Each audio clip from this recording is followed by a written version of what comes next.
All right, welcome back to episode 15 of Life Uncensored Sam Dean Podcast. Today we have Boog Ferrell on again. Episode of the podcast is brought to you by Protein Proletas. They're found at CrossFit Van Zandt, CrossFit Van Zandt South. That's PROLETAS.com.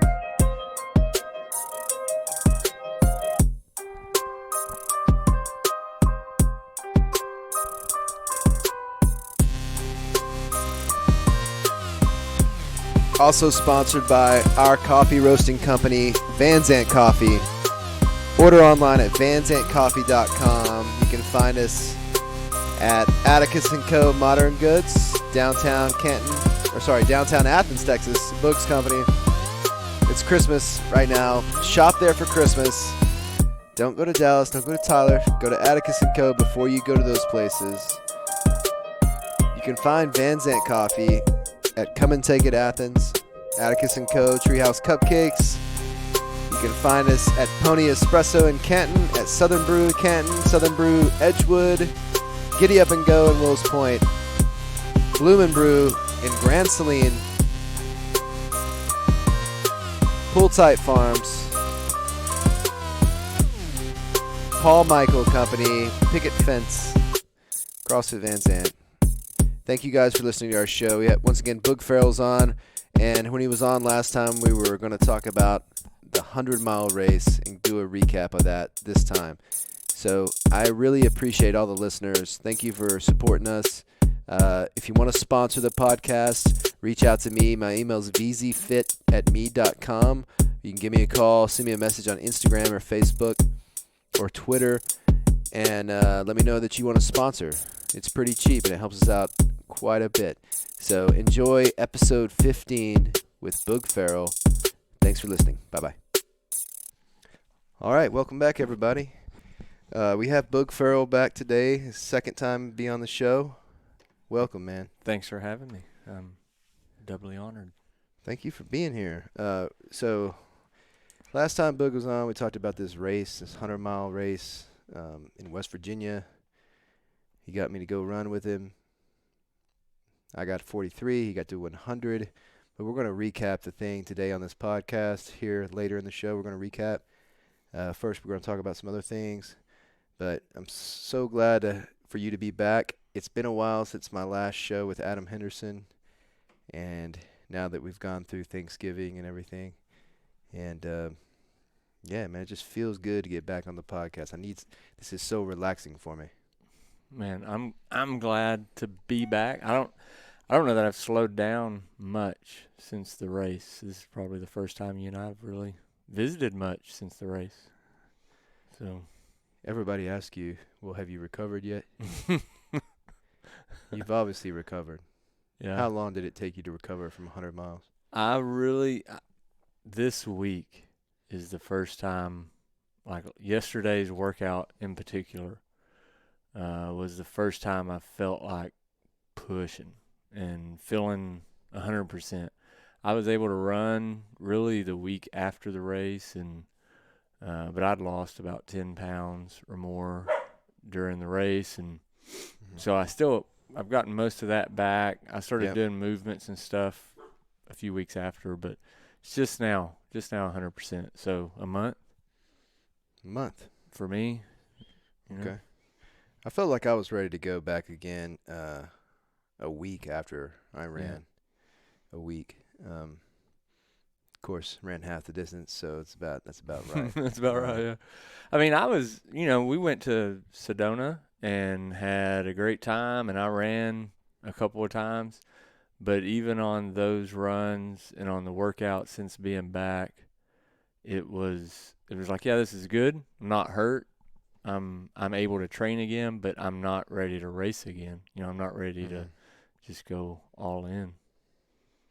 So this is the first time this is the first week I've been like, yeah, every day, let's get it. Let's backtrack a little bit. So you own Atticus & Co. Modern Goods with your wife, Flo. Mm-hmm. It's in Athens, downtown. It's on Larkin Street.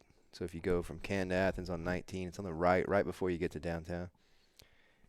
And you brought me a gift today, a More Maker knife made in the USA, but made in Matador, Texas.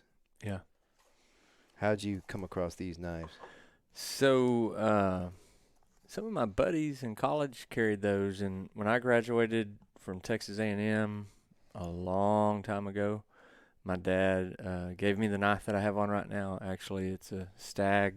It's a white-tailed deer uh, antler trapper pocket knife that I carry in a holster that they also made.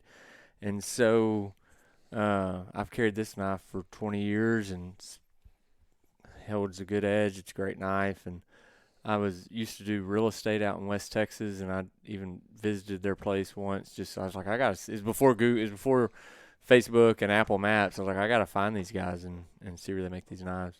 Now that I know that they get a lot of knives made and a lot of the blade work and everything done in some other places in the USA, but they are all American made. A lot of it's still done right there in Matador.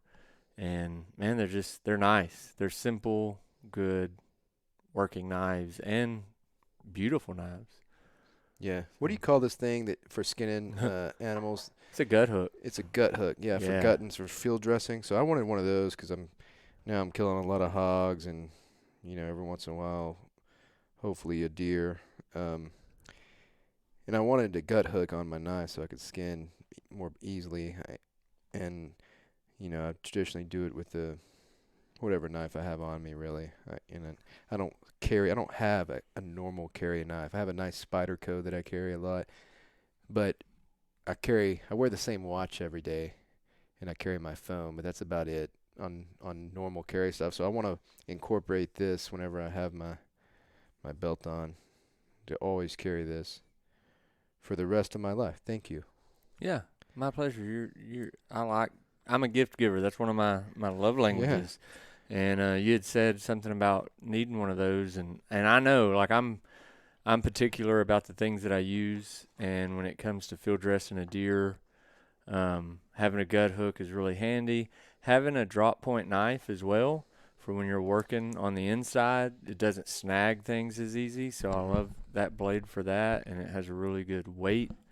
But I'm that way. I carry the same knife, chapstick, same watch, and coffee every day, to the extent when I was a youth minister, they had to do like a talent show, and his talent was impersonating me. And so he made his East Texas accent way worse, and he had a knife and chapstick and a coffee. So I guess I'm a creature of habit, but yeah, I'm glad you like the knife. Do you ever lend that chapstick out? Yeah, don't ever borrow my chapstick. Yeah, because you don't want to borrow it. No, you do not want to borrow my chapstick. Chapstick's really versatile. I mean, it's not like baling wire or Windex, but it's really good for preventing chapping in lots of places. Different places. Yeah, we'll just leave it at that. You're a long distance runner, so we can only imagine. Yeah.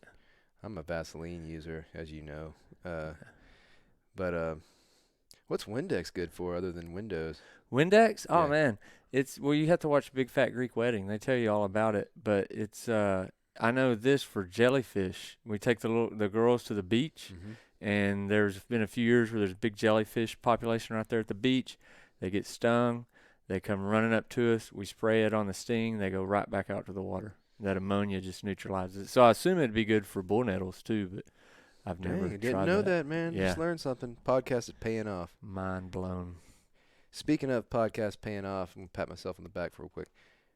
So I did the podcast with Virgil Melton. He talked about Vietnam. You were there when this happened to me, but he talked about Vietnam. His buddy Eddie Myers from Athens. Was it It was Adam Piper, or was it Logan? It was Adam Piper that played it for Eddie Myers' son. I think Logan played it for Eddie Myers' son, because I told Logan works with Eddie Myers' son. Okay. And when I heard that episode, I'm friends with Brad as well, and so I told Logan, I was like, you need to connect with Brad, because I bet Brad's never heard those stories. So. And Brad listened to it. So these stories from Vietnam about his dad that he didn't know about, and Brad listened to it, shared it with his family, and that alone is justification for me putting this podcast out. Yeah. And I'm floored that happened and that I could do at least one good thing with this. Secondly, I found out you could spray Windex on jellyfish stings. Man, you're just doing all the good. Dang. Oh, man, I bet a lot of people just learned that. Hopefully. If you ever had a running company, I know you're a running coach. You used to coach track. You're my running coach. What would you call it? Oh, the Chosen Fast. Or yeah. And why? In fact, I took a picture of a storefront in downtown Athens like 10 years ago, and photoshopped my running shop over that storefront with my Patagonia thing in the window and everything. Isaiah 58:6 says, "This is the fast that I have chosen." Here, I don't want to butcher it. Isaiah, it's you got these people trying to act religious, and God, through the prophet Isaiah, speaks to them and tells them all this fasting you're doing is not working. He says, "This not the fast that I choose, to loose the bonds of wickedness, to undo the straps of the yoke, to let the oppressed go free, and to break every yoke." And to not get too, into the weeds on that, but I love it that first they let them loose, then they take the straps completely off, then they let the people go completely free, and then just to make sure nobody's ever oppressed again, they break all the yokes. That verse, it kind of all coalesced. That verse meant a lot to me when Flo and I were kind of started getting engaged in Africa. And at that same time, I was just really getting into running.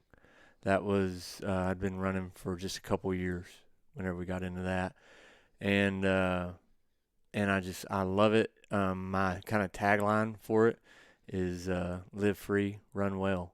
And I mean, I think if I could sum up what I wish that I'd have for everybody is that those two things would happen. And, the living free, I kind of talked about right there, but the running well for me, like that's really all I ever want to do. I'm not planning on winning a bunch of races. And you said something about me coaching, you being your running coach a while ago, and it seems like right now I'm coaching a lot of people at running, and that's kind of my end on that is just want to do well. I mean, you're doing well. Running 43 miles in the West Virginia wilderness is not going to be the same well as mine is not. The guy that ran the whole thing in like 18 and a half hours. But we just want to go out there and run well. And so if I had a running company, that's what it'd be: the Chosen Fast, live free, run well. Isaiah 58:6 or -6. How do you say that correctly? All that stuff's made up, so you can say it however you want to, but :6. When I do my version I mean, of the Bible. when God wrote it, he didn't put those numbers on it, so. We're not talking about Isaiah Thomas here. Oh, snap. That's a whole nother podcast. All right. If you're somebody out there that can run 1 mile and couch to 5K, real quick, we don't need to take an hour on this, but how do you... You said we had 6 hours. How do you start running? How do you start running to your first 5K if you've never ran one before?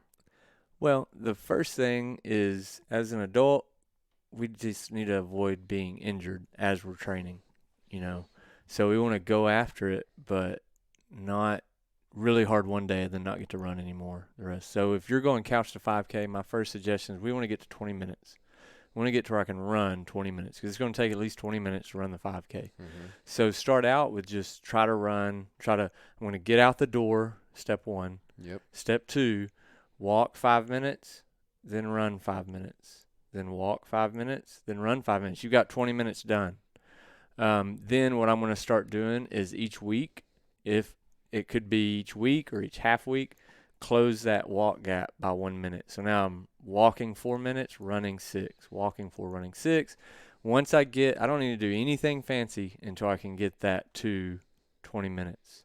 Now, if I know I'm doing 10-minute pace or whatever, while I'm doing that, then if I want to mix it up, I could go to a track and say, okay, I've been doing 10 minutes, so that's 2 miles, so I'm just going to get on the track. I'm going to walk the curves and jog the straightaways for 2 miles. You're just trying to work to where your body gets acclimated to that threshold of how much of time on feet the same thing I got to get used to run 100 miles or 100K.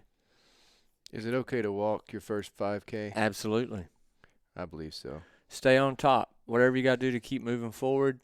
Run when you can. Walk when you can't. The only enemy's quitting. It's 3.1 miles, Yes, sir. a 5K. It's okay to walk. It's okay to walk. The important thing is doing it. If you always say you're going to do it, you just got, like you said, just have to get outside, walk the first 5 minutes, and then try to jog the next 5 minutes, or just walk for 20 minutes. But you got to start somewhere. Yeah. And trust me, there's always going to be somebody behind you. You're not going to be the last one. You're not going to be the last one. And even if you are, people are going to support you.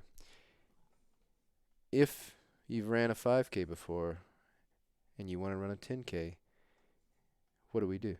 Now we're going to start increasing by about 10% a week. We don't want to increase more than 10% total volume a week, which is getting to, let's say I'm running 2 miles three times a week. Now I'm 6 miles a week. So 6.5 miles the next week, 7 miles the next, and just slowly work your way up so that you're not going up by too much. If I'm running 10 miles this week, I might run 11 miles next week. That's going to guarantee that I'll get there. So usually if Sam comes to me and you're like, hey, I want to run Canton Half, then I'm going to start at Canton Half and I'm going to back up 10% a week to make up your plan and see, okay, how far back do we have to go to make sure I can safely ramp up? And this is all safe. Like, you can do just about anything. There's no telling what your body's going to do if you ramp up too fast. And usually about every 4 weeks, we want to drop down and have like a recovery week. We're still active recovery, but not pushing. You could get like a nagging knee, ankle, hip injury that might sideline you if you go out, if you're not used to it. Yeah. And, I mean, you're going to have that stuff anyway. Right. You know that. I mean, you're going to hurt stuff training. And so all we're trying to do is mitigate risk. There's always a risk, but the risk is not near as high as if you don't ever get off the couch. Yes.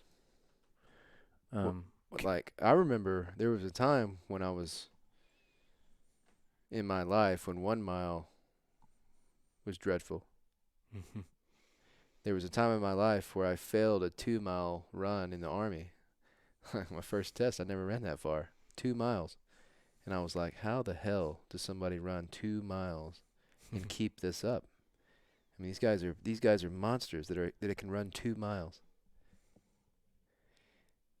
And I just ran 43 is my record now. Yeah. 43. So next year I'm going to try to get 44, or maybe I'm running Bandera this year. Still don't know. Still a chance. What's Bandera? 100K? 100K, 62 miles. 62 miles. That's January 14th. 9th. January 9th. Yeah. We got a lot going on. We'll see if we can do that. Well, to go back to something, can I say something about my first 5K? Yeah. Let's talk about your first stuff. My first, I had a lot when I was young, just running track and stuff. But my first adult 5K was we had Grace, our oldest daughter, and Flo had started teaching at Eustis, and I would push Grace in the stroller, and she loved it. Like, she was happy. Babies cry a lot. She was happy in the stroller. And so one day Flo came home and said she signed me up for a 5K. I'm like, what about you? It was like first annual Pioneer Days 5K. Used to have it right after school in Eustis. So she signed me up for that, and she ran as well, and I pushed Grace. But the two things that I remember that had to do with what you just said from that race, besides Grace wanting to go back and see the cows, and I was like, Daddy's not going back. I got to finish. Like, I really didn't know if I could finish it. But the two things I recall, first, there is somebody always slower than you, and there's always, like, you just learn however many years. That was almost 15 years ago now. And I've learned, like, you don't look at somebody and say, I know I'm beating that one. Because there was a dude in Wranglers, probably not even like Rustlers. Rustlers, definitely. Knockoff Chuck Taylors, a belt, and like a collared shirt. And I'm like, that guy can't be running this 5K. What is it? And he smoked me. I mean, he was getting it. I mean, of course, I was running really slow, so he might not have been running that fast, but he beat me. And that was the one guy I looked at. I was like, well, I know I'm beating that guy. The other thing is that I came away from that, and like you said, you just got to get out the door. I came away from it thinking, the people you meet at 7:30 in the morning on a Saturday who are the reason they're out of bed is to do something like this. They're generally really positive, fun people to meet. It's the people I want to be around. And that was really, the running is good, the fitness is good, but just the community around people that want to get up and do hard things. Mm-hmm. Like you just encounter that so much with running. Of course, with CrossFit, that's what I love about CrossFit. But that was the two things that had the biggest impact on my first 5K was I just need to run well and not worry about anybody else. And you just meet good people, obviously. Yeah. Hey, man, that's it. I feel like my journey is distance right now. Like I'm on a distance journey. Maybe I'll get on time here later or speed, but I'm trying to conquer distance. Mm-hmm. And which I like. I like the distance game. And I don't know how to pace myself properly. I got a good idea on different races. Like I'm doing the half marathon January 3rd in Canton again. I try to do that every year. Support the hometown race. We usually have a water point that we do. But let's recap the 100 mile, if you will. Yeah. So we started out, Patrick Spruill, who's been on the podcast 3 times. He was the crew chief. Him and I met here at the house at the Lost Cody Ranch bar at 5 in the morning. Yeah. Or maybe it was 4. I think it's 5, It was 5. Got in my truck, went to DFW, which was scary. I haven't flown during coronavirus. We had our mask on. Lots of dogs. Lots of dogs. There were dogs. Everybody had their own service animal. There was poodles.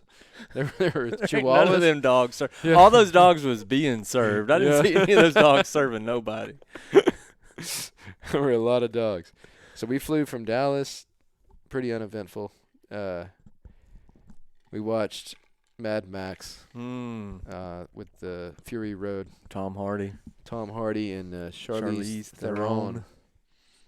And that was pretty wild. Yeah. I liked that. We got to Charlotte, North Carolina. Had a couple of beers at the bar. Got on this, almost missed the connection flight. So Boog and Patrick finished their beer at the bar. And I actually picked up the tab. I remember because I had a 3/4 full beer. And I was like, well, I'm just going to take it on the flight or I'll just drink the rest of it at the gate. Well, we thought we had more time than we did, so Boog started running. We started running. Boog got there before we did. I tried to tell him to leave y'all. And they were like, hurry up. They were pointing at me and Patrick. They were like, get over here. We're shutting the gate. They're leaving.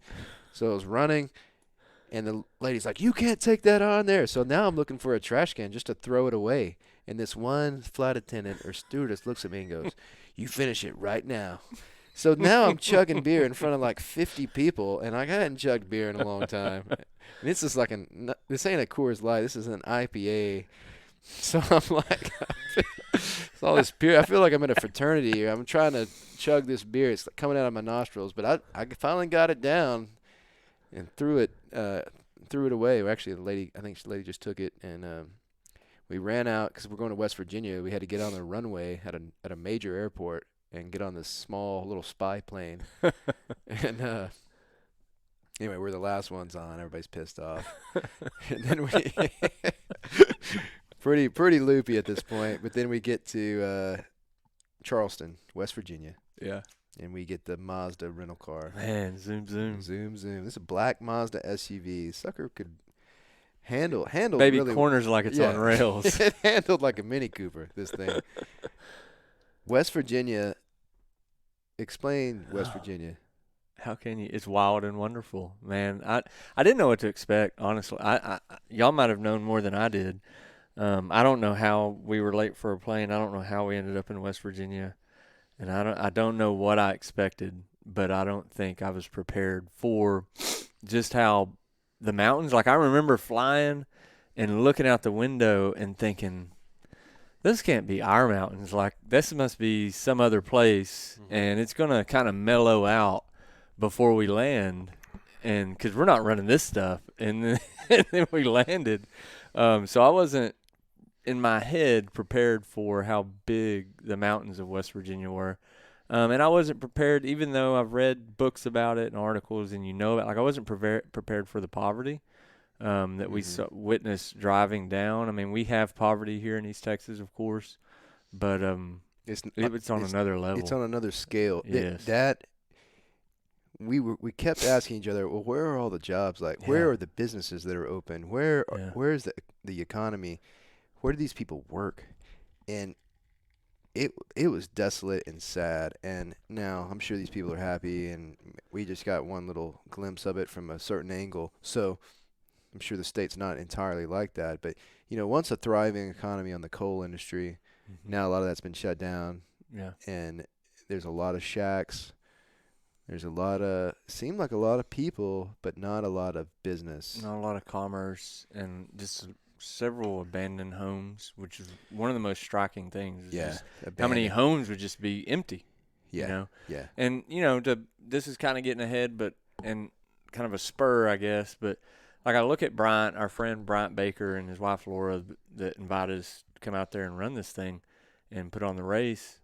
I know they lived in New Braunfels, and that's super developed, really busy economy, growing, up and coming. It's Austin area. Obviously, that's a big, the area they live in now compared to that.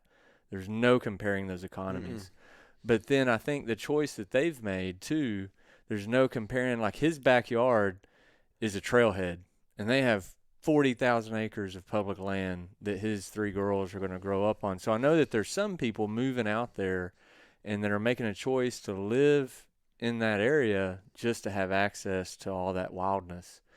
And I feel like, kind of like they said, that is going to create an industry that will grow over time and hopefully strengthen that economy. But right now, if you're just walking in like us, like uninitiated, no clue, and with nobody to say, here's what's going on, it was pretty appalling. I was surprised.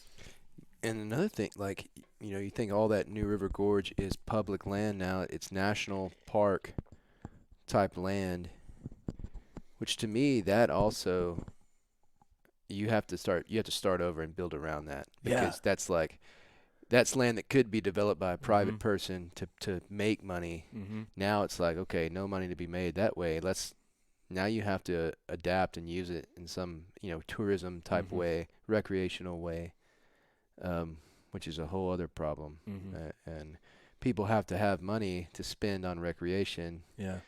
So, like, then you got to back that up and say, okay, well, how do we get people in here? Pivot? With some, and yeah, it was odd, but beautiful. Yeah. Really beautiful. It reminded me of the Catskill Mountains in New York, where kind of around West Point, where those mountains kind of get north in the Hudson River. And so we show up, we get our, we finally get, there's a lot of twisty I get a little nauseous in the back seat because Boog's flying. We take what appeared to be a shortcut, but turned out to be a 2-hour. A long cut. It's a long cut. It was a long cut. And we get to our cabin. I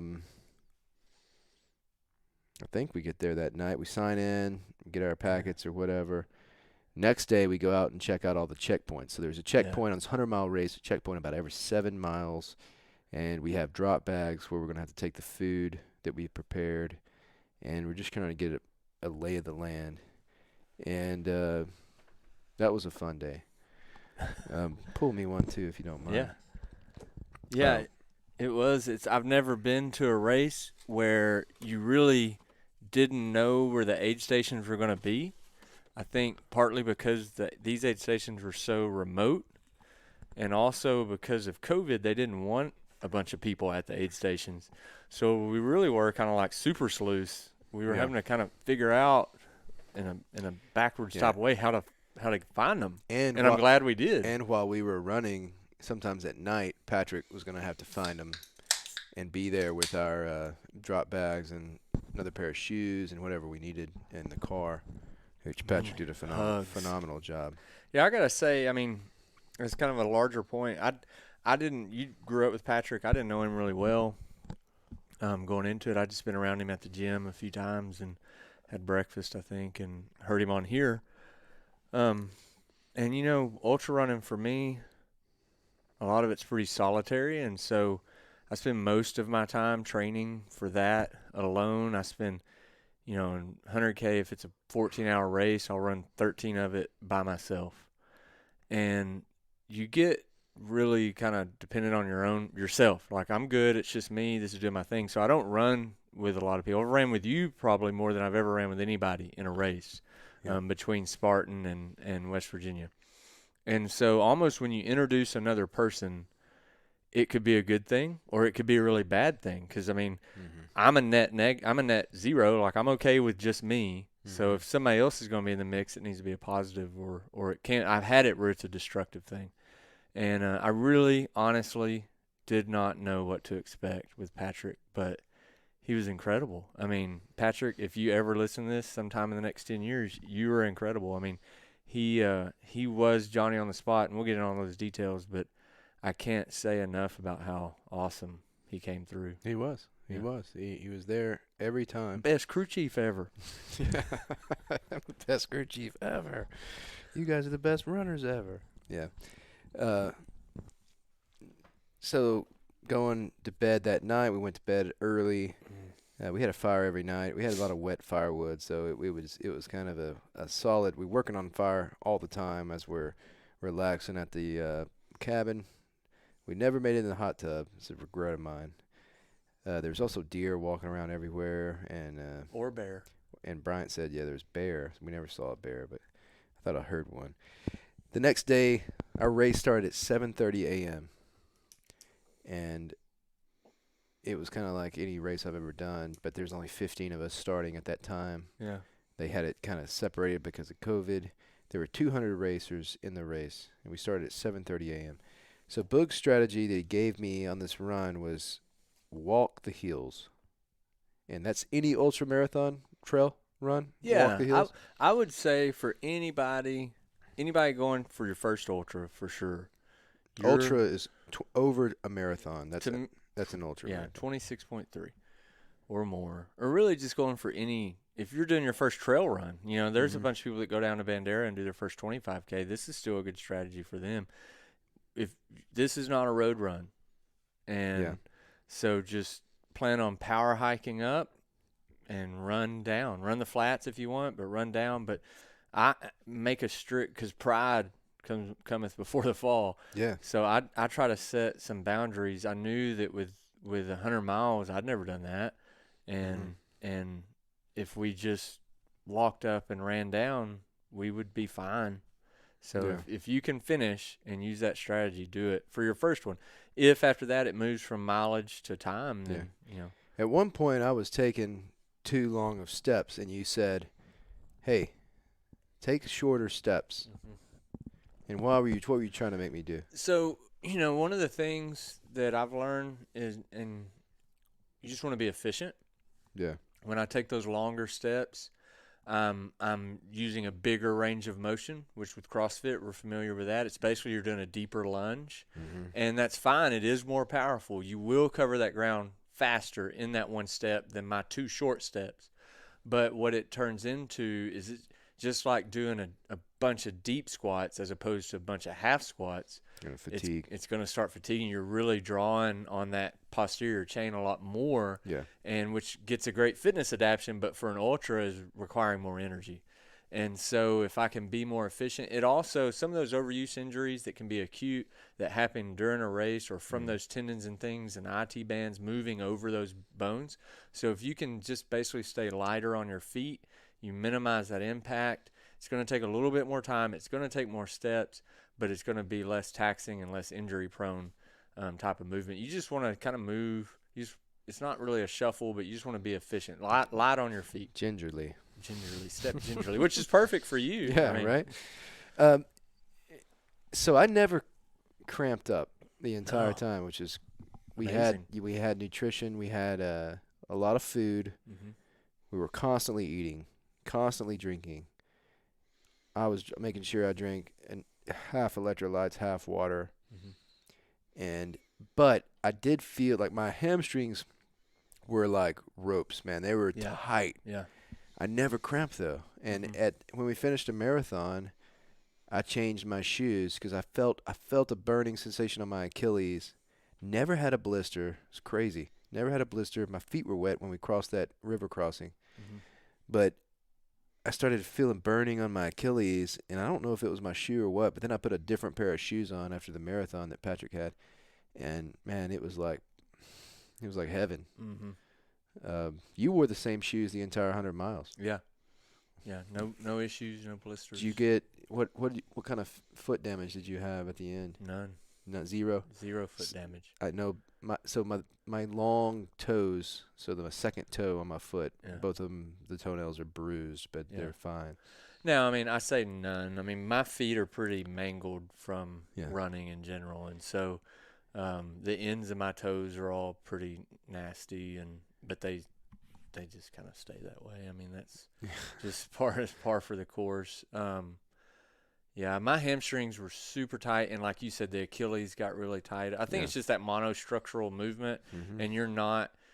Once again, we're not using the full range of motion, so it's just you're kind of like it's like you're out there on the end of that rope and just Yeah. pulling on it constantly, and it gets tight in another way. I know I got to where later on in the race, every time I would leave an aid station, I would do kind of a sumo squat and just kind of sit down there for a minute and try to Stretch them out. restore that range of motion, loosen things up. But It's not natural for your body to go 100 miles. It's not natural to go No. 43 miles. It's not natural to do a marathon, but people can wrap their minds around doing a marathon or less.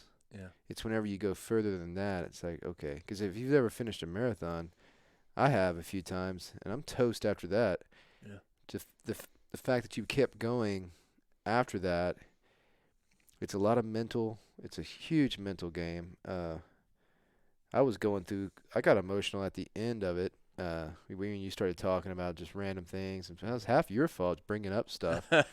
And I wanted to learn about. I was what trying not is- to think who is about this it. Sam Dean. I was opening up, and then we got to this. It started to get late in the evening. It was about 7:30 p.m. We got to this long point, which is towards the end of my race. This point, this rock that goes out, and this is New River Gorge, which is the new river, and there's this. This is not a suspension bridge, but an arch bridge. It's the biggest one in the Western Hemisphere. It's beautiful, but at night, it was incredible because we could see the trail and all the headlamps, and it was like ants going over this trail, and then all the cars were going across this New River Gorge bridge. And we kind of just sat out there. Both of us called our wives and just to check in because we had some service. But man, it was the highlight of my trip. Yeah. And then I walked it back into the next aid station. 43 miles. Boog took off. We met him again at the midnight at the turnaround, which was 55 miles. Met him again at 6 a.m. Yeah. And just for the listeners out there, just to kind of give a flyby, because we hadn't really. I have a picture of the race in my head, but I know if you've never been there. So to back up a little bit, I guess where we started, this new river, the river itself is on about 800 feet, and the ridge, the rim to river, the rim is around 3,000 feet, and this is approximate, heights and everything. And so we started up at the rim. We worked our way down about 2,000 feet to the river, went over and did this little spur that we didn't do again on the second lap. And then we ran over to Kennard. We're about a marathon. So we're down at the river. Then as soon as we left Kennard and the Mazda and Patrick, then we started working our way back up to the rim. So we were at the rim. We ran down to the river, ran along the river, ran up to the rim, ran down to Long Point, had that existential and epic experience out there, which really I think we're going to have to talk a little bit more about.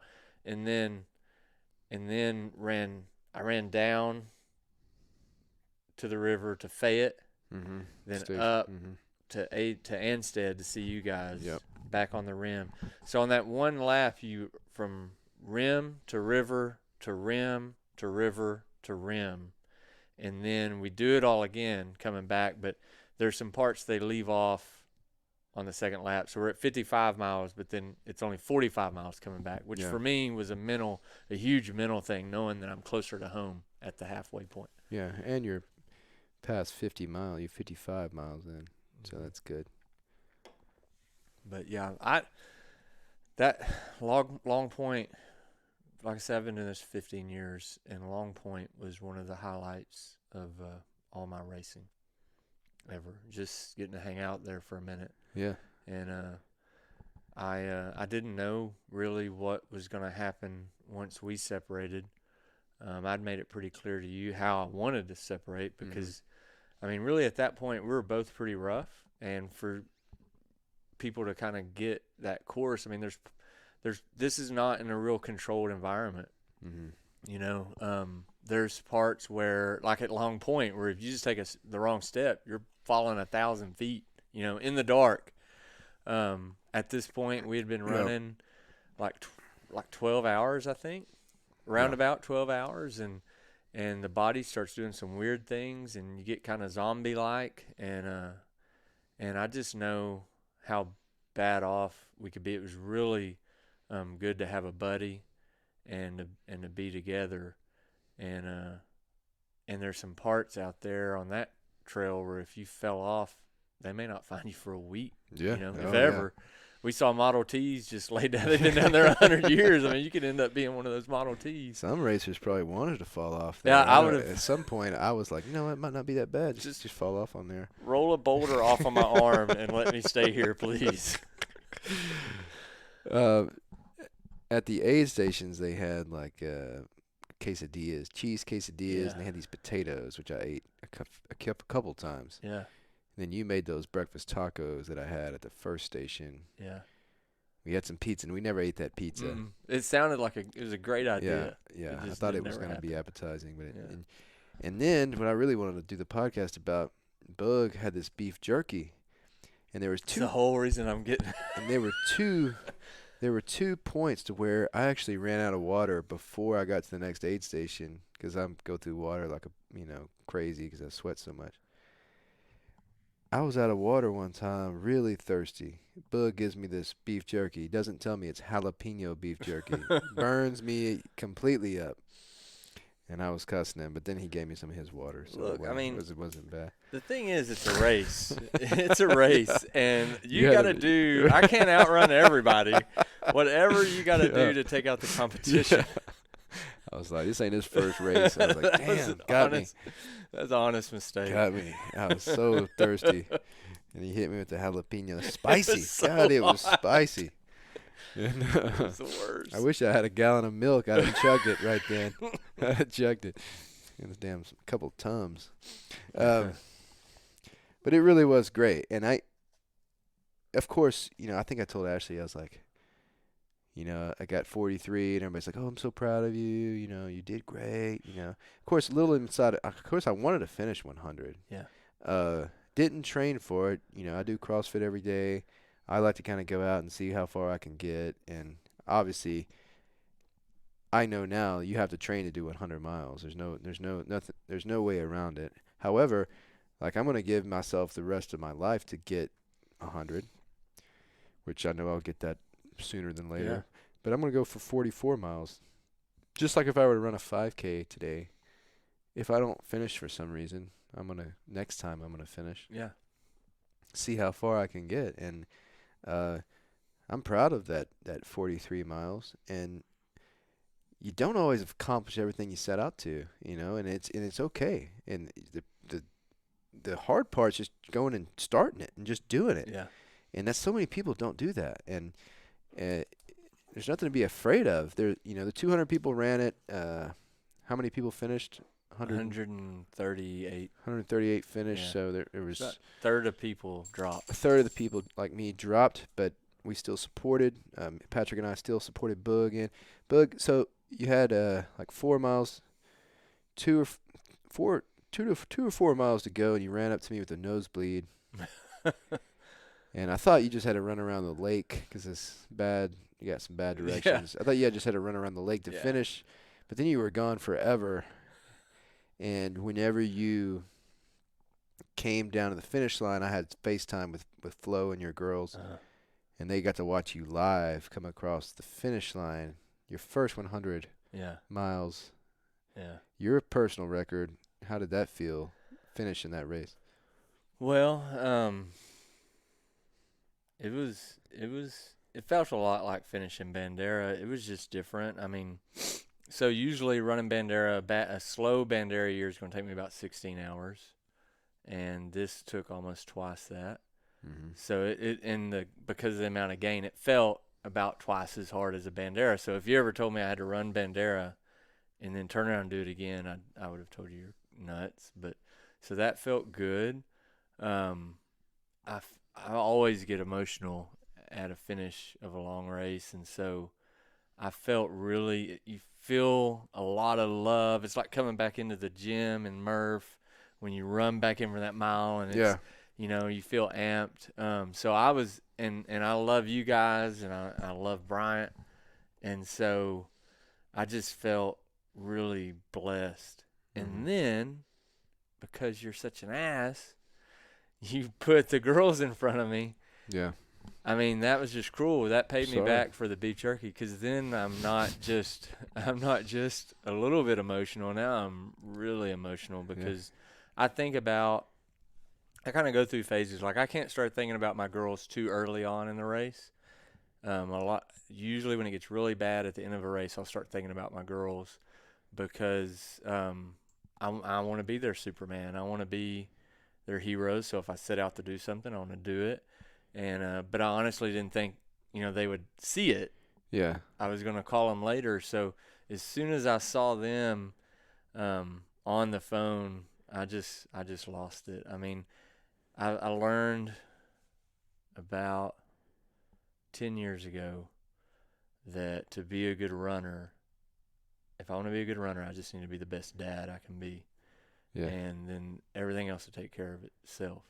So I think about them a lot towards the end of the runs, and if they're not happy for me to be doing something, then I don't really want to be doing it. And so that really that wrecked me. It was really cool to see them at that moment. That was really the way you and Patrick both kept them kind of informed.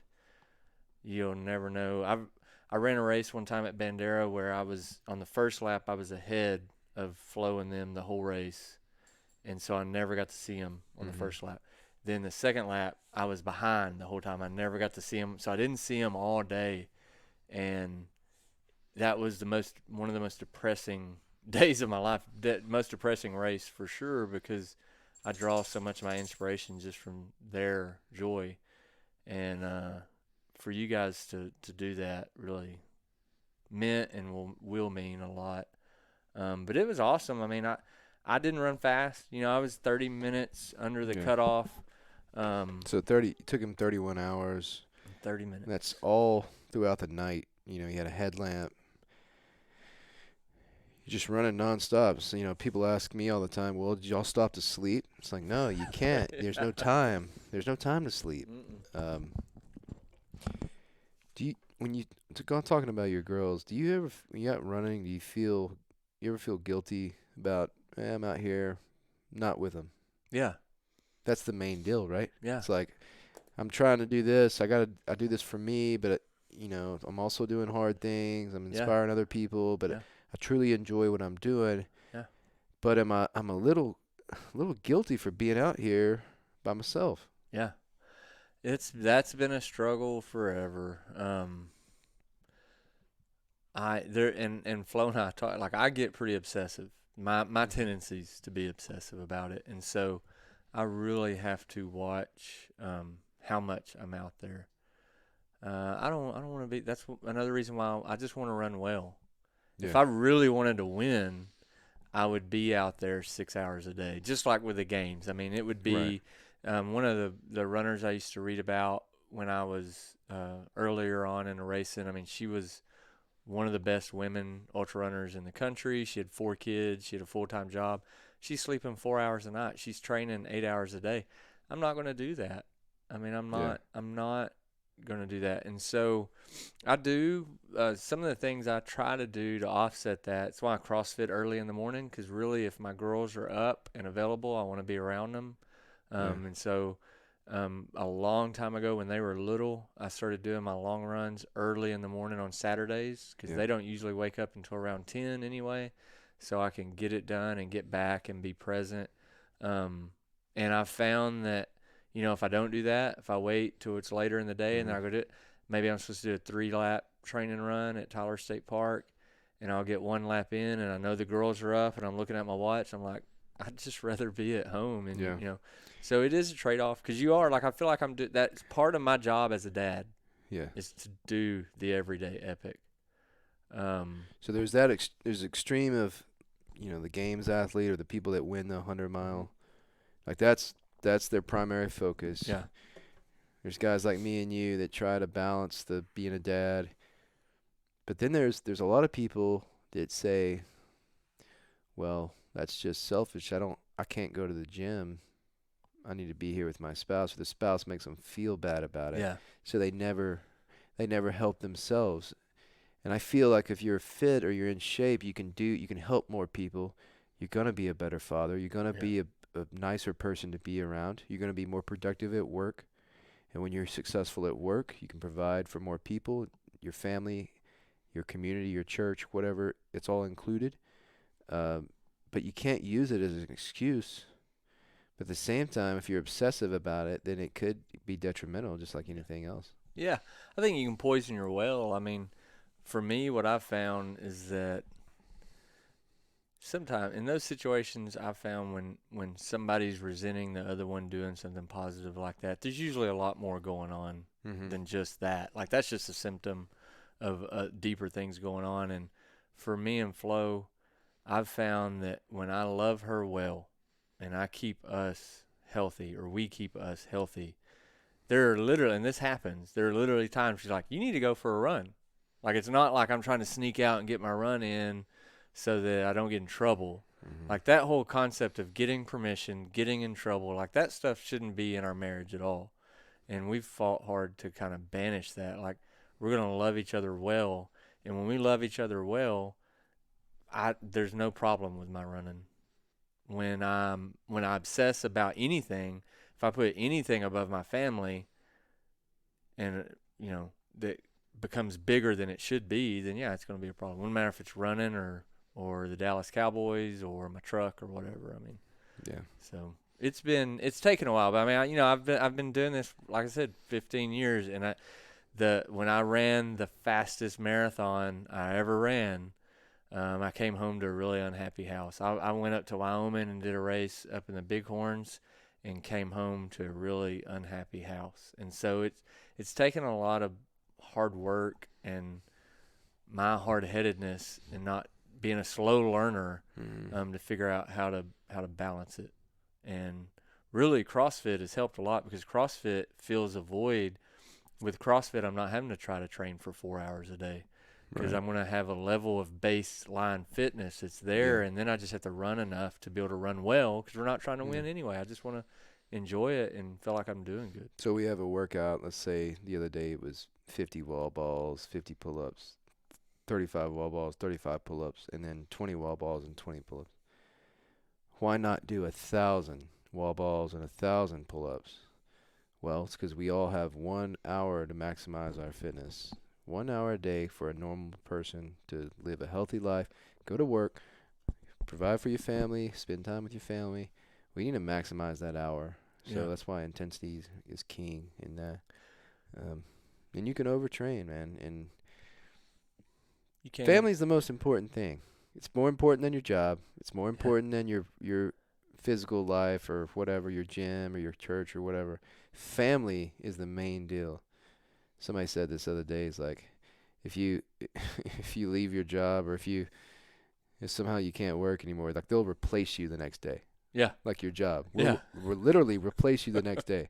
But like, your family's always going to, like, that's the one you're going to be at for the rest of your life. Like, you got to make that work. Yeah. And however, and you have to be happy for them to be happy. Yeah. they have to be happy for you to be happy. And it's It is. I mean, it's a relationship, like what it's called. It's a relationship. that's the definition of relationship. You're kind of giving and taking, and flow is definitely. I mean, we've learned a lot about each other over the years. I used to hunt. I mean, I used to hunt from 7 years old on. I hunted more before I was 10 years old than most people probably hunt in a lifetime, and that is, for me, I could be. When Flo and I first started dating, we had no kids, we had no responsibility. I would be running, mountain biking, hunting this, hunting that, hunting the other. Yeah. Doing something like this all the time. And for me, running is just it's something that's easy. Mm-hmm. All I have to have is a pair of shoes. I don't even have to have shorts. I can run in pants, and a place to run. You got either one of those on. Yeah. It's something I can. If I run for 20 minutes, if you're going to play golf, you can't play golf for 20 minutes. No, that's why I don't play golf. It takes like 6 hours. Yeah. You're going to hunt. If I want to go hunting, I'm not going for 20 minutes. Now, I might shoot a pig in 20 minutes, but I'm not going to go deer hunt in 20 minutes. That's the only hunting I like to do is if I see one on my camera and I can run down there and shoot them real quick, I'll do it. Yeah. But I don't care about killing deer, and I don't care about doing all that. Now, I will let people pay me to do it here, but I don't. Yeah, I haven't been into that. Yeah. Not that there's anything wrong with it. No, it's awesome. I mean, my dad. It's awesome. It a lot. Well, and a shameless promo here. I mean, you mentioned CrossFit and keeping it within an hour, and I mean, it works. It works. Like you said yourself in your own words, you didn't train for a 100-mile, and you tapped out at 43, a 12-mile PR. It was pretty incredible on my part to witness that. But even take that, all right, good, like people would say, oh, good Sam, he's tough. Mm-hmm. It's just because Sam's so tough and he made it, 43 miles. It's not really, is he really run that marathon and really up to a 50K, but especially that first marathon, you were flat rolling.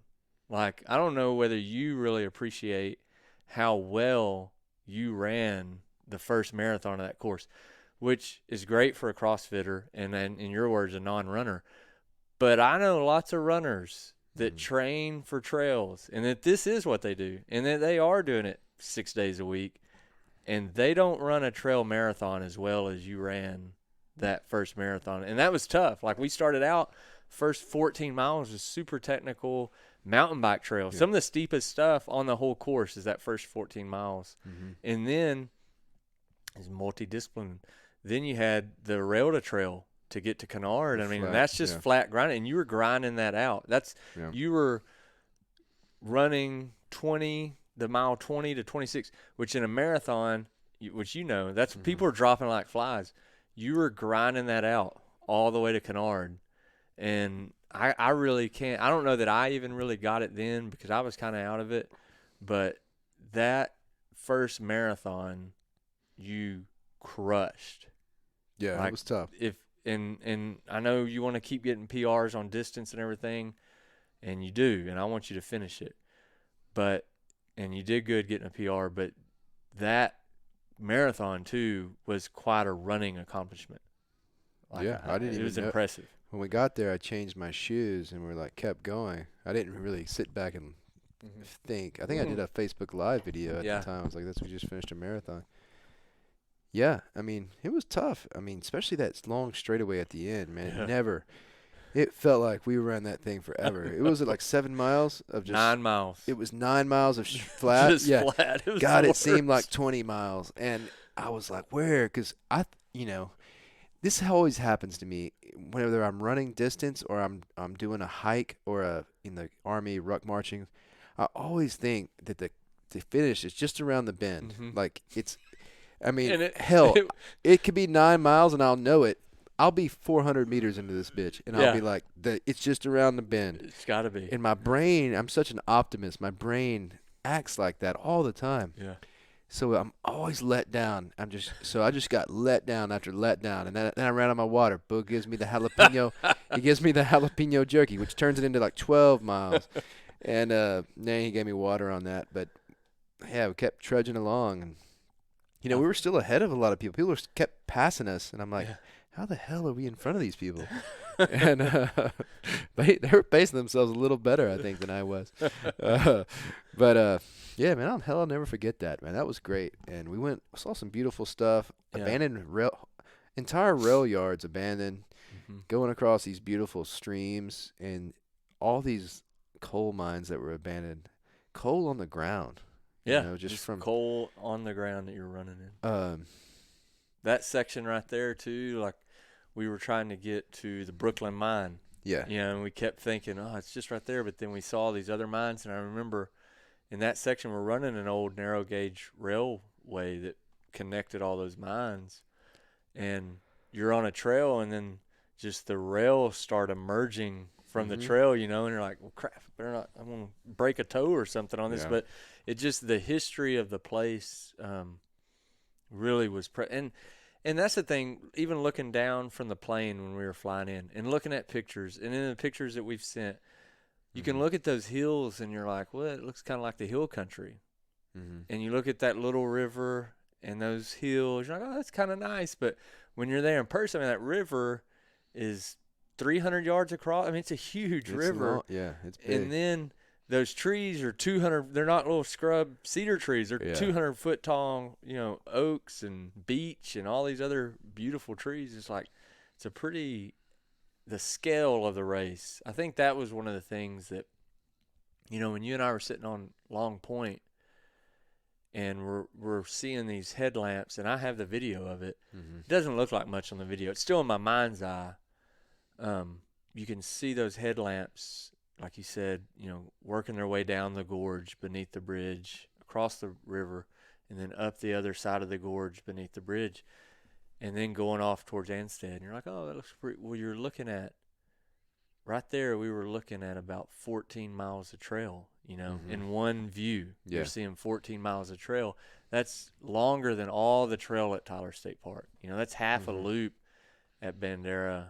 And I think just the scale of that race and how much country you cover, I think because it's a point-to-point. Yeah. It just, it just made it, it's just another plug. I mean, if you're wanting to do a trail run and you're wanting to push the distance, this is a wonderful mountain 100 mile, because like I said, the river's at 800. Yeah. The top of the rim is at around 3,000, so you can breathe. That was one of the cool things. We didn't need to acclimate for altitude because I never got bothered by altitude, other than when I had to do the steep 3,000 meter climb on the rocks at the end. That completely broke me off. That was like some of the toughest hiking I've done, and I used my trekking poles almost the entire time. Yeah. I got them after 7 miles. I picked them out of the car, but it wasn't an easy race at all. Like if you're wanting to go from a 100K to 100 miles or whatever, man, it's not easy, but it's worth it. Yeah. Just do your best. Yeah. There's a lot of, I think, pretty country that you and I didn't get to see because it was dark. Like, yeah. And a lot of that stuff from Long Point to Anstead seems like it would be really, really beautiful, but it was when we went the day before. Yeah, we drove. Yeah. So for you, what's next? Like, all right, you just ran 100, got a belt buckle. What running goals do you have from here on out? I've been reflecting on that a lot lately.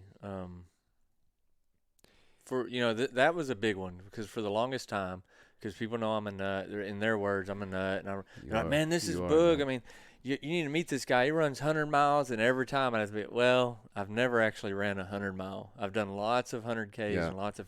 So it was nice to be able to say, and because it's my friend, I mean, I want to be able to say when I'm 80, I've been running this thing every year, and so we did. We got the first one out of the way.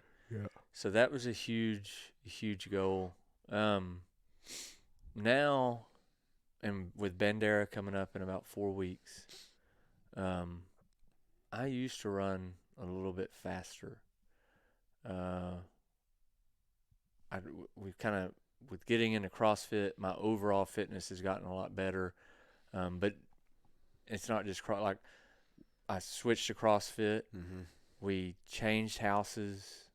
I bought Hearn Surveying and then started, the serial entrepreneurial thing. And I've been in kind of a state of flux constant for the last 3 or 4 years. And I'm a creature of habit. I really need to have a good rhythm of the day. And I need a rhythm in my training. Even though I want it constantly varied, I want to have that rhythm. And I really feel like, just like I said, I'm just now getting recovered. We're just now kind of getting a rhythm with all these new things we have going on. So I feel like if I could get in a rhythm of run training with my CrossFit, and I feel like I'm doing that now, then I would like to get faster. I mean, I ran my PR at Bandera is a 12:30, and last year I felt great, had great support, and fuel is finally on point. But I mean, I ran a 15:30, so there's 3 hours there. So this year my goal is to try to PR. I'm 7th all-time active Bandera racers on total distance ran at Bandera. So this year I'll get my 1,000K jacket. So that's kind of a big deal for me. But really, I just want to run well. And I feel like I have a friend who would say, hey, those days of running those speeds are gone. But I don't believe that. I get beat by older runners all the time. Yeah. And so I think for me, the next goal is trying to get a little bit faster. And then trying to find some adventures to go on with people like Sam Dean that aren't scared. And I mean, Trans Rocky would be a really fun one. Yep. Is that the one in Leadville or no? That's that one. I can't remember where you start and finish, but you run kind of the Continental Divide. It's a 2-man, fully supported race across the Rockies. Oh yeah. Okay. Running like 14 to 20 miles a day. I think you run a marathon one day. But that's been something I've kind of always wanted to do as a runner.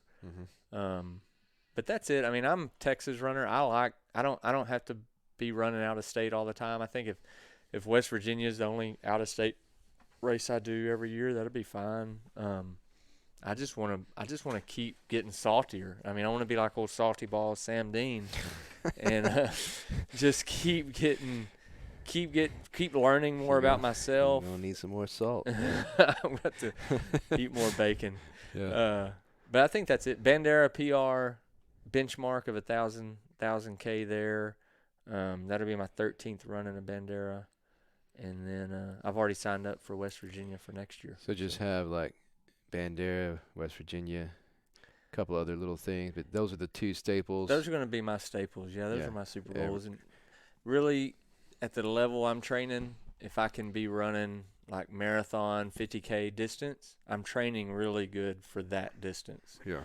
And I think I'm training obviously good enough to finish those longer ones, but to feel really good at that 50K distance. And that takes a little less out of you. You can kind of transition back to life a little bit better. It doesn't take as much time, so I'm not away from my family. Because really the girls go to Bandera. That's the one race they go to a year. Yeah.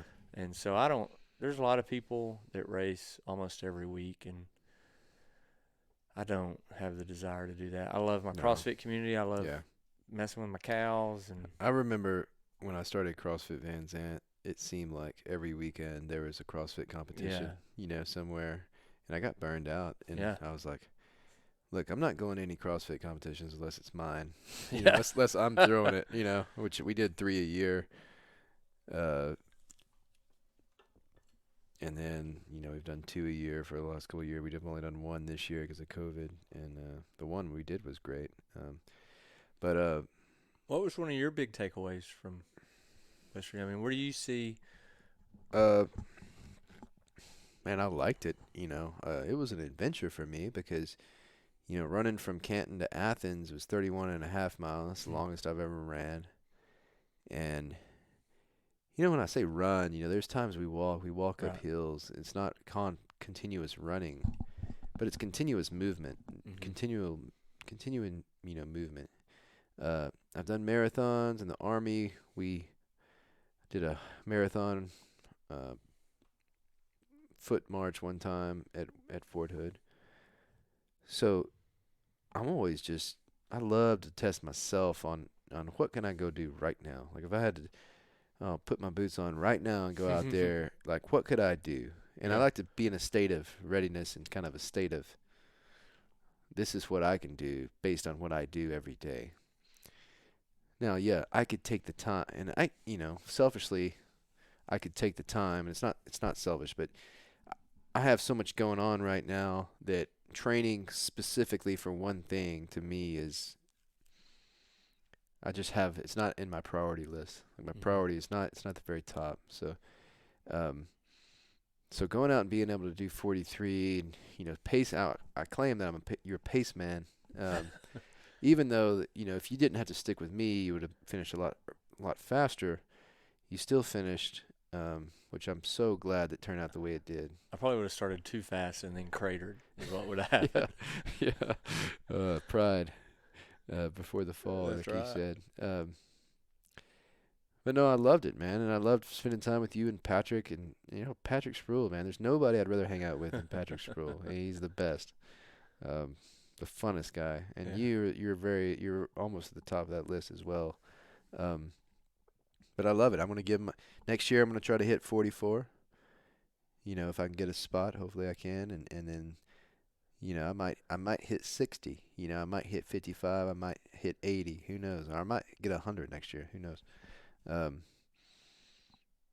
but yeah, you never know what can happen. And hey, I had a new vest. I had some new shoes I was trying out. My Nike Pegasus Trails did pretty well. What was your takeaway on the vest? I don't The know vest that was debrief. the vest That was was great. brand spanking new for them. Brand new vest. Solomon Advanced Skin 12. Yeah, I don't know what it was. It was about $200 though, or Yeah. maybe it was more than that. And what shoes were you running? Because if there's any runners listening to this, they're gonna obsess over all the crap that we were using. So what was your kit? This is my kit. I'm tights on tights on tights. So Shoot, yeah. that's my trail Way name. to roll.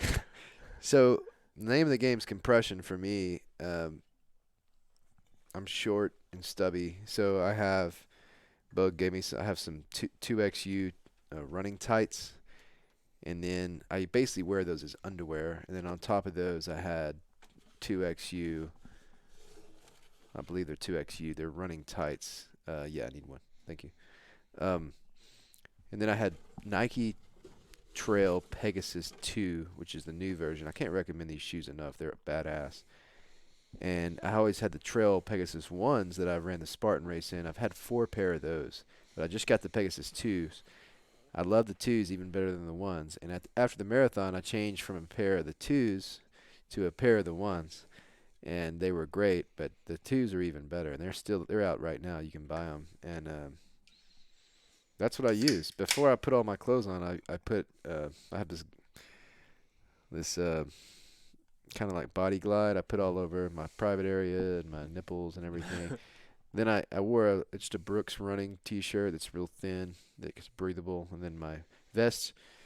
And then I had my neck gaiter for COVID mask, and then I wear just a normal hat, like a Van Zant coffee hat that has mesh on the back so my head can breathe.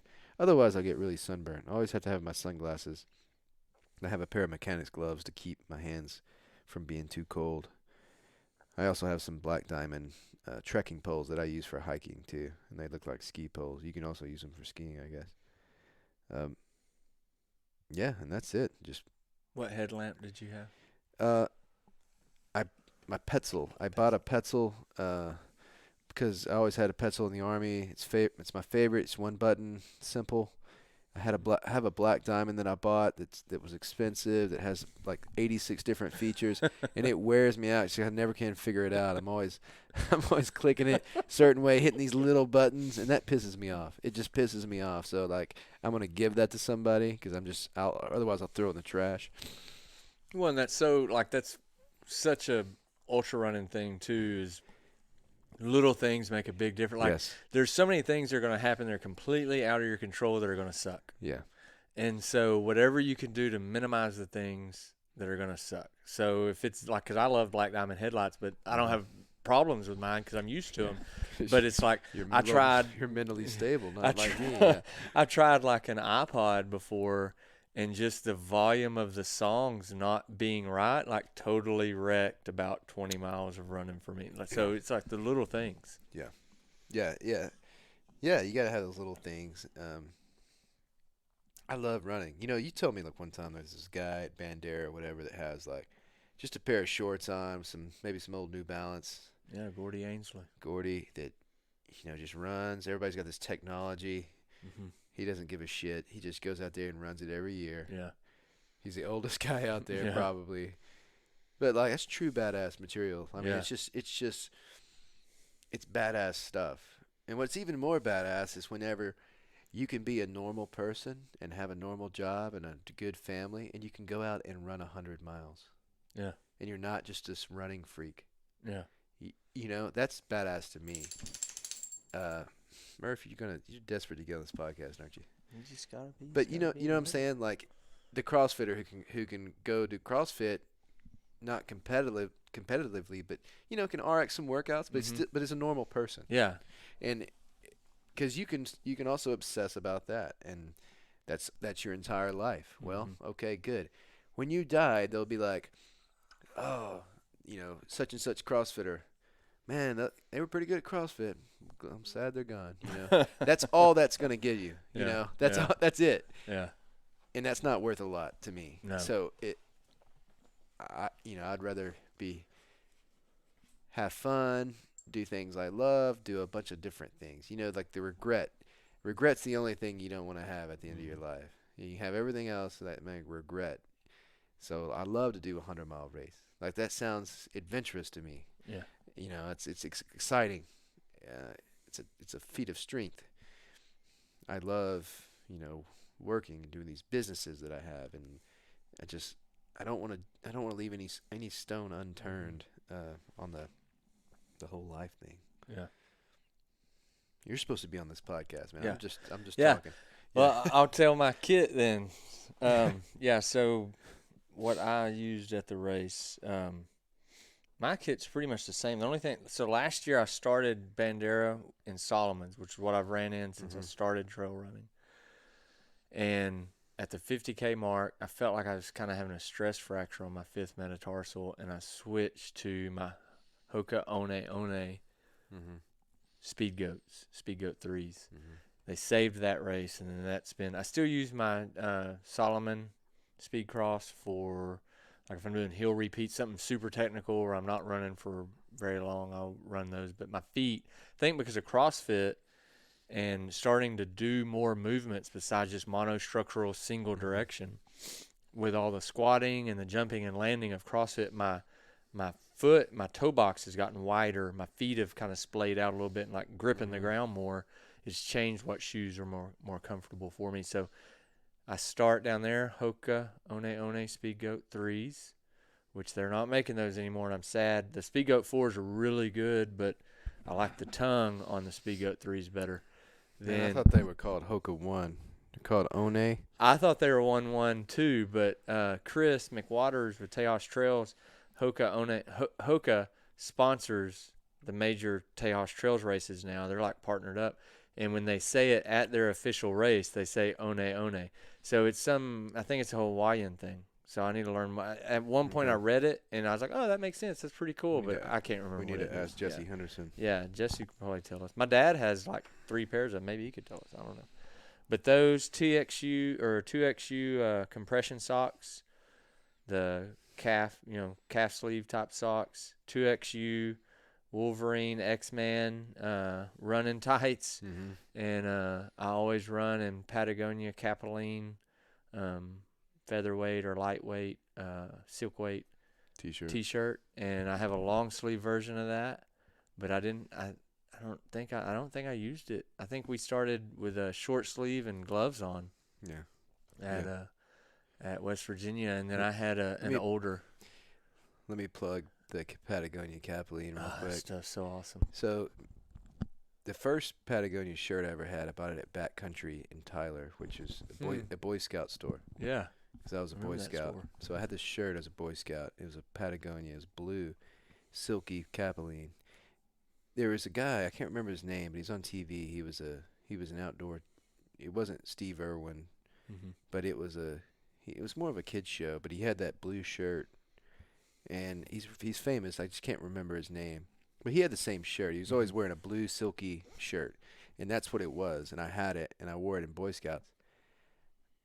I still wear that shirt, and that's man, over 20 years old.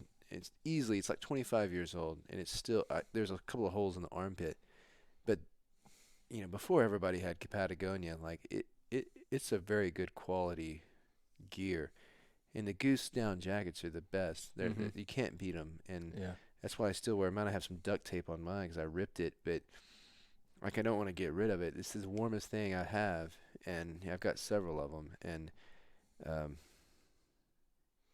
yeah, I mean if you buy quality stuff, like it's gonna last you forever.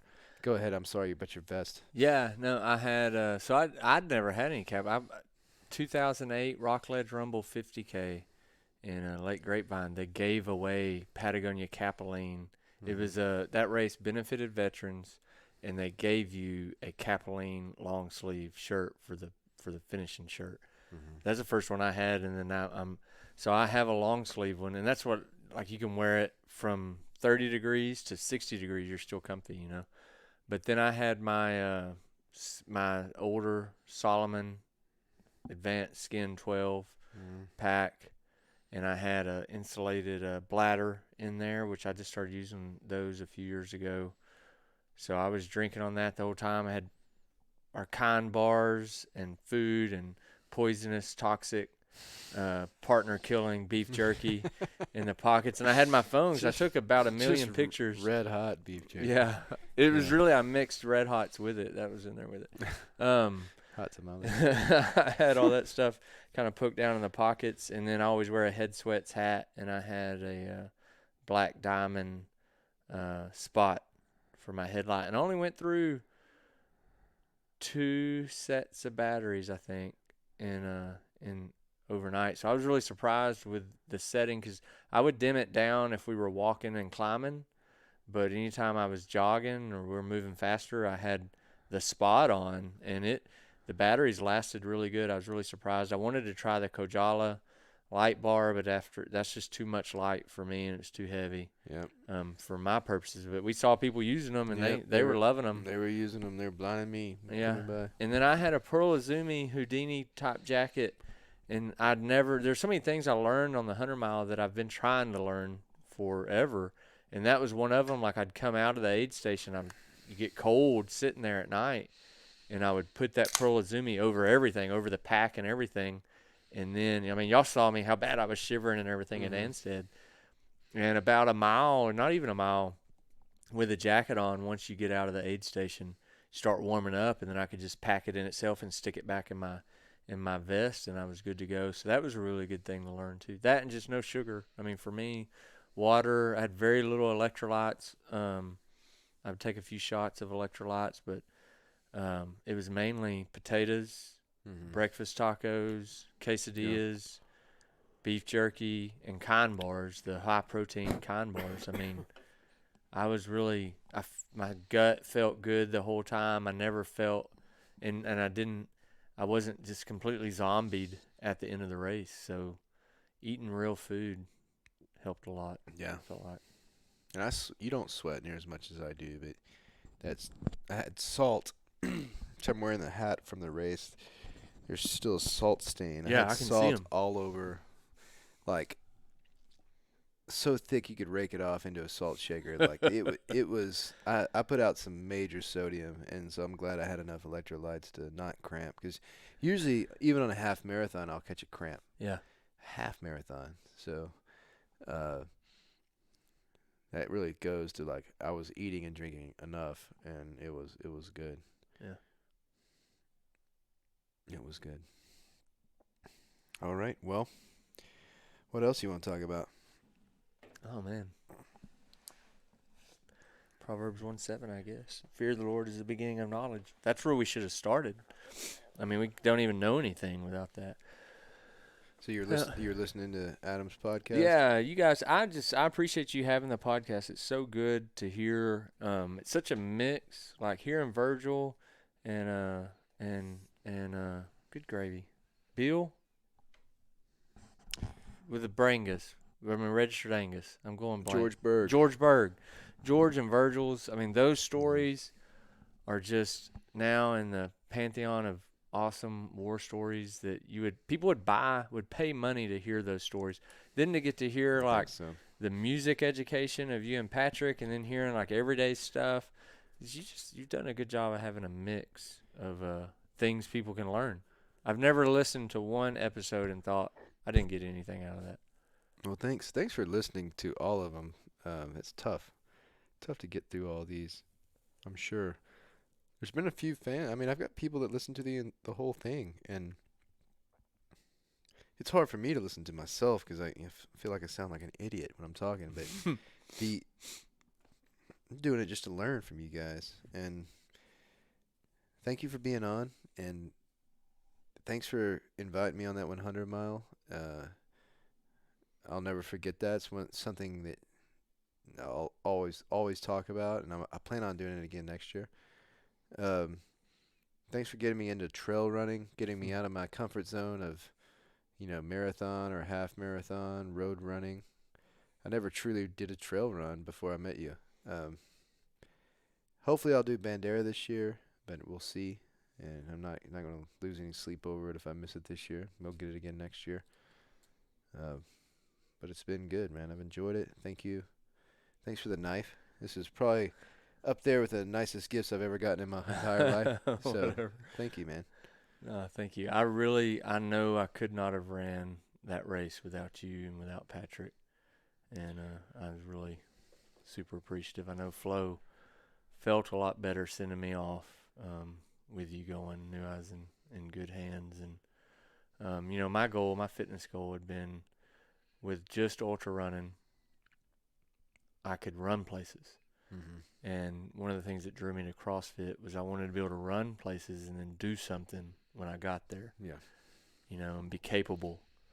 And so I appreciate you bringing that element, and I'm happy to return the favor on the running there side for you and for everybody in our CrossFit community. I mean, I really love it. I love talking about it. I love helping people with it, and it's been fun talking about it on here.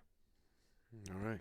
Next time I have Boog on, we're going to talk about RVs. Yes. And truck campers, slide-in truck campers. We're going to talk about adventure vans, and we're also going to talk about just Airstreams and main type of RVs. So thanks for listening, guys. Bring your death. This podcast was sponsored by, this is the 15th podcast, I believe, but Protein Proletas, and also Atticus & Co. Modern Goods in Athens, Texas.